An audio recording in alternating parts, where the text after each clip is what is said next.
सभी श्रोताओं को मेरा सादर नमन। आज हम लोग बाबा साहेब भीमराव अंबेडकर के द्वारा लिखित लाइफ एंड मिशन बुक का ये 7वां एपिसोड लेके आए हैं हम। तो आपसे हमारा रिक्वेस्ट है कि अगर आप इससे पहले के एपिसोड को नहीं देखे हैं तो आप हमारे प्लेलिस्ट में चले जाएं और वहाँ से जाके इससे पहले के एपिसोड को देख लें। आज के एपिसोड में हम लोग देखेंगे कि स्कूल में जात पंथ और छुआछूत के शिकार भीमराव अंबेडकर। तो क्या कुछ था आज के इस वीडियो में आप जानेंगे समझेंगे। वीडियो आपको अच्छा लगता हो तो आप अपने दोस्तों के साथ इसको ज़्यादा से ज़्यादा शेयर ज़रूर किया करें। तो क्या है कि भीम व अन्य अछूत बच्चों को जाति के कारण स्कूल में आए दिन अपमानित होना पड़ता था। सतारा के स्कूल में भीम की पढ़ाई चल रही थी। इसी दौरान बाल उम्र में ही उसे जात पंथ भेदभाव व छुआछूत के कई कड़वे अनुभव हुए जिन्हें वह जीवन भर नहीं भुला पाया। स्कूल में हिंदू सवर्ण बच्चे भीम व उसके बड़े भाई आनंद राव को साथ में बेंच पर बैठने नहीं देते थे। दोनों भाई इसके लिए घर से एक टाट लेकर आते थे और कमरे के बाहर बैठते थे। उनको कमरे में भी बैठने के लिए नहीं दिया जाता था, वो कमरे के बाहर बैठते थे। टाट के टुकड़े को भी स्कूल में रखने नहीं दिया जाता था, वो उन्हें हर दिन घर ले जाना होता था और लाना होता था। स्कूल में रखने पर पाबंदी थी क्योंकि उस टाट को रखने से उसमें टच होने वाले सभी स्कूल की सामग्री वो अपवित्र हो जाएगी। ये ऐसा उस समय के लोगों का मानना था। जब भीम को प्यास लगती थी या उनके साथ और भी अछूत बच्चे थे, जब उन्हें प्यास लगती थी तो वो नल का टोटी खुद से नहीं खोल सकते थे।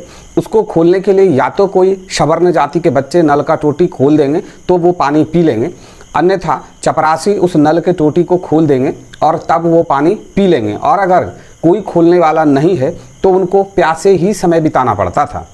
लंच के समय रूखा सूखा खाने के बाद उन्हें पानी तभी मिलता था जब कोई उनका नल खोल देता था। अछूत बालक पानी पी पाते थे।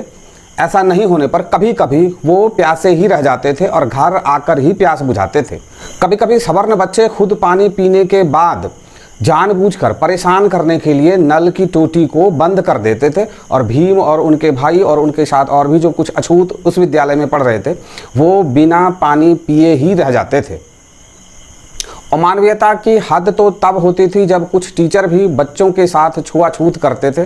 कुछ टीचर अछूत बच्चों की किताब व नोटबुक को हाथ तक नहीं लगाते थे। जब टीचर क्लासरूम की ओर आते थे तो भीम व अछूत दूसरे बच्चे साइड लग जाते थे, कमरे के बाहर अनाथ से खड़े रहते थे और जब टीचर रूम के अंदर जाते थे तो दरवाजे के बाहर बैठ जाते थे। इससे वह बोर्ड पर लिखे हुए हर एक शब्द को अच्छी तरह से नहीं पढ़ पाते थे। एक बार अध्यापक ने भीम को ब्लैक बोर्ड पर रेखा गणित में एक सिद्धांत को सिद्ध करने के लिए बुलाया तो सारे विद्यार्थियों ने शोरगुल मचाकर ब्लैक बोर्ड के पास रखे हुए अपने लंच के डब्बों को वहाँ से तुरंत हटा लिया ताकि वह अपवित्र ना हो जाए। उसके बाद ही भीम मैथ्स के उस फॉर्मूले को ब्लैक बोर्ड पर सिद्ध कर पाए।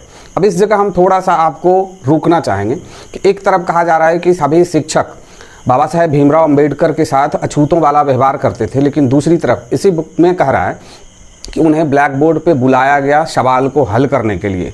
फिर यहाँ पे वो अछूत वाली बात तो नहीं हुई, लेकिन इसको बस इतना ही लिखा गया, इसको ज़्यादा बढ़ा चढ़ा के नहीं लिखा गया। भीम को खेल में काफ़ी रुचि थी, लेकिन स्कूल में सवर्ण बच्चों के साथ खेलने की पाबंदी थी, इसलिए स्कूल के बाद घर पर सिर्फ महार बालकों के साथ ही वो खेल पाते थे।